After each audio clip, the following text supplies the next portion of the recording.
The Philadelphia Story. In 1940, The Philadelphia Story pulled off a rare trifecta. It revived Katharine Hepburn's struggling career, elevated the romantic comedy genre, and slipped sharp social critique past studio censors.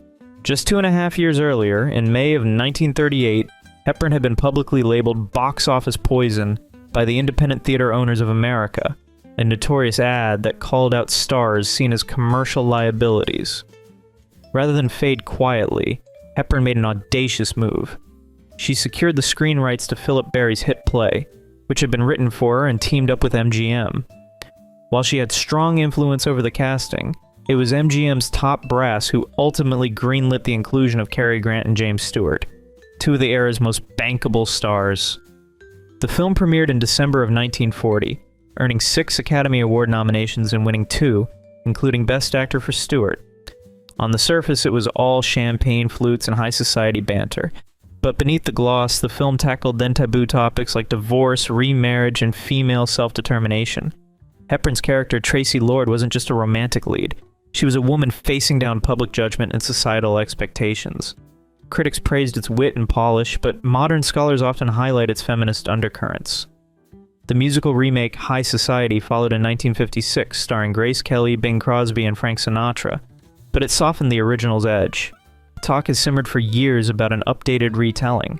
Some guess it could spotlight media intrusion and class privilege in a way that hits even harder today.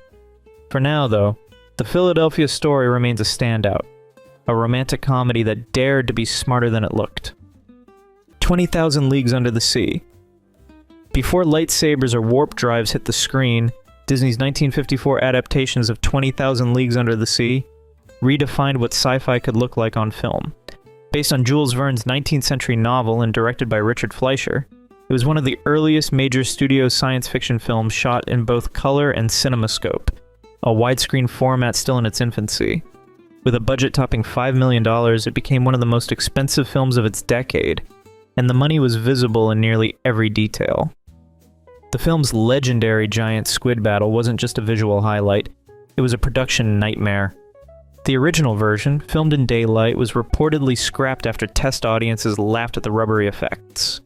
The crew reimagined it as a stormy night sequence, using wind machines and rain towers. According to film historian Leonard Maltin, the reshoot stretched across 6 weeks, ultimately producing one of the most ambitious practical effects scenes of the era. James Mason's portrayal of Captain Nemo added unexpected depth to the role, giving the character a philosophical edge that critics have since linked to the rise of the modern sci-fi anti-hero. The film swept 2 Academy Awards for Best Art Direction and Best Special Effects, and helped set a new bar for underwater cinematography. That technical work, led by Disney's in-house team and specialists like Lamar Bourne and Robert Matty, broke ground with custom-built underwater rigs and camera housings. Though Navy divers assisted, it was Disney's own crew that led the innovation. The Nautilus submarine, designed with a gothic, riveted exterior and a proto-steampunk flair, became an icon unto itself. Some suspect that an up-to-date reimagining would lean harder into the film's underlying themes: environmentalism, anti-imperialism, and the consequences of unchecked industrial power. Rumors have circulated for years about a Disney prequel series titled Nautilus, with production reportedly underway in Australia as of 2022. Whether that project surfaces or not, the appetite for a full-scale remake remains strong, especially with today's technology capable of bringing Verne's vision to life like never before. The Big Sleep. In 1946, Warner Brothers released The Big Sleep, a film noir so famously convoluted that even its creators couldn't explain it. Directed by Howard Hawks and starring Humphrey Bogart and Lauren Bacall, the movie adapted Raymond Chandler's 1939 novel but left audiences and screenwriters baffled. William Faulkner, Lee Brackett, and Jules Furthman all worked on the screenplay, yet none could figure out who killed the chauffeur. When they asked Chandler, he reportedly had no idea either. That unresolved murder has sparked decades of speculation, with some theorizing it was left ambiguous on purpose to keep audiences off balance. The confusion wasn't just on the page. The original cut was completed in 1945 but shelved for a year. Warner Brothers prioritized releasing their backlog of war-themed films before they became irrelevant in the post-war climate. Still, studio execs saw an opportunity to retool the movie after the lukewarm reception of Confidential Agent, hoping to capitalize on Bogart and Bacall's off-screen relationship. Scenes were reshot to highlight their chemistry, most notably a flirtatious horse racing exchange that replaced a more subdued bookstore scene from the earlier version. Censorship under the Hays Code forced filmmakers to sanitize key elements from Chandler's novel, including themes involving adult content, illicit substance, and same-gender relationships. Stripping those layers out only made the plot murkier. Yet despite, or maybe because of its narrative fog, The Big Sleep became a cornerstone of noir style. Its shadow-drenched visuals, snappy dialogue, and morally gray characters helped define the genre. Some film historians argue its influence ripples through later noir-inspired films like Chinatown and Blade Runner, though those works draw from a broader palette. Still, with modern audiences craving both grit and clarity, discussion of a reboot resurfaces every few years. Could a contemporary adaptation finally solve the mystery Chandler left dangling? Or would answering it ruin the film's mystique? Legends tease that even Chandler preferred the ambiguity. The Innocents. Debuting in 1961, The Innocents continues to unnerve viewers. Not through gore or spectacle, but through quiet suggestion and psychological dread. Adapted from Henry James's 1898 novella The Turn of the Screw, the story follows a governess, portrayed by Deborah Kerr, who suspects the children in her care are possessed, or perhaps worse. Yet the film's brilliance lies in its deliberate refusal to resolve that question. Are the apparitions real, or is the horror born of the governess's own mind? That uncertainty is kept alive from start to finish. Directed by Jack Clayton and shot in chilling black and white by Freddie Francis, who received a BAFTA for his work, the film employs deep focus, candlelit rooms, and extended silences to instill a sense of creeping menace. The screenplay, partially crafted by Truman Capote, gives additional literary gravity to the film's inherent mystery. While the majority of critics applauded its artistry, a few were unsettled by its lack of definitive answers. The New York Times, in its December 15, 1961 critique, hailed it as a victory of mood and implication. Over time, its standing has only amplified. Guillermo del Toro has cited it as a substantial influence on The Devil's Backbone, and Robert Eggers echoed its Spartan tension in The Lighthouse. Rumors have circulated for years about a contemporary retelling, with some suggesting it might ratchet up the psychological intensity, plumbing deeper into trauma, memory lapses, and the boundaries of perception. Others speculate a new version could finally offer clarity or embrace even greater ambiguity. In any case, The Innocents endures as a paragon of subtlety and a likely candidate for a bold, up-to-date reimagining. Imitation of Life. Unveiled in April of 1959, Imitation of Life was Douglas Sirk's concluding Hollywood production, and by some measures his most divisive. Taken from Fannie Hurst's 1933 novel, it was actually the second cinema adaptation. The first, from 1934, starred Claudette Colbert and Louise Beavers, and leaned heavily on era-specific archetypes.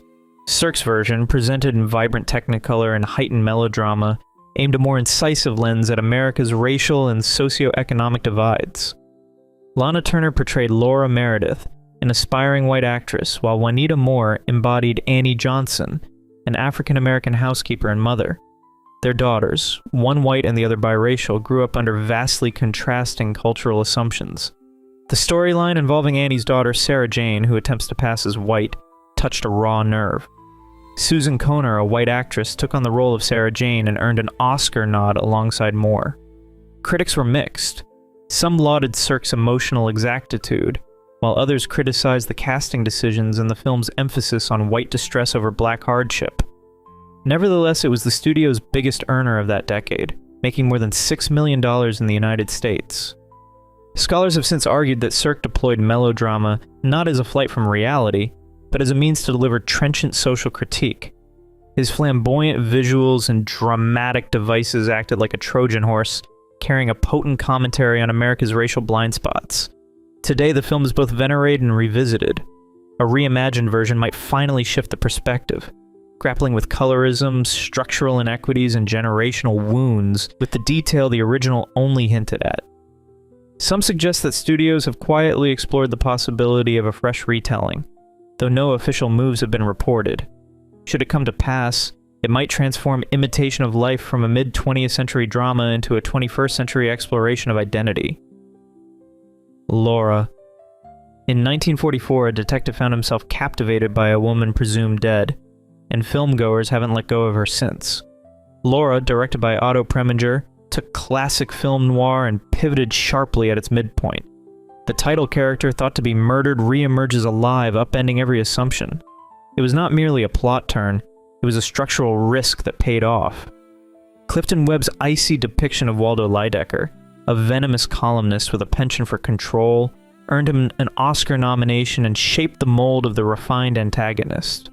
Gene Tierney, initially met with studio doubt, exuded a cool, elusive magnetism as Laura Hunt. Though executives reportedly clamored for bigger names like Hedy Lamarr, Preminger stood firm. Some scholars argue that Otto's takeover from Ruben Mamoulian, following creative disputes, brought about Laura's hypnotic style. The film's memorable score, composed by David Raxon, supposedly materialized in one intense weekend, fueled by personal sorrow. That tune went on to become a jazz staple, interpreted by icons ranging from Charlie Parker to Frank Sinatra. Laura's staying power lies in its central ideas: obsession, mirage, and identity. Some theorize Hitchcock's Vertigo borrowed a psychological roadmap from Laura, and nowadays, talk of a revival returns with a contemporary twist. What if Laura were a meticulously created online persona, beloved by millions but not quite authentic? In an era of influencers and artificial identities, this noir gem might be more pertinent than ever. Rooted in Vera Casperi's 1943 novel, Laura stands waiting for reinvention. Sunset Boulevard. In 1950, Billy Wilder's Sunset Boulevard peeled back the polished surface of Hollywood and exposed something darker. Far from a nostalgic tribute, the film delivered a razor-sharp critique of fame, aging, and the industry's ruthless churn. Gloria Swanson's portrayal of Norma Desmond, a faded silent film icon trapped in a fantasy of her former glory, was eerily meta. Swanson herself had lived through the fall of the silent era, making the role feel uncomfortably close to home. Film historian David Thompson once observed that Swanson was playing a ghost of herself, and she knew it. The film's unflinching look at obsolescence reportedly rattled studio executives, with some accounts suggesting Paramount Pictures was initially uneasy about its scathing tone before ultimately backing the release.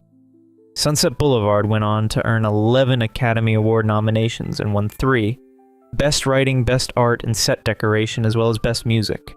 Adding to its unsettling realism were cameos from silent-era legends like Buster Keaton and H.B. Warner, actors who, like Norma, had been sidelined by the very system they helped build. In recent years, talk has swirled around a potential new version that swaps old-school stardom for the volatility of influencer culture. Could Norma Desmond be reimagined as a former viral sensation chasing relevance in a world that's already moved on?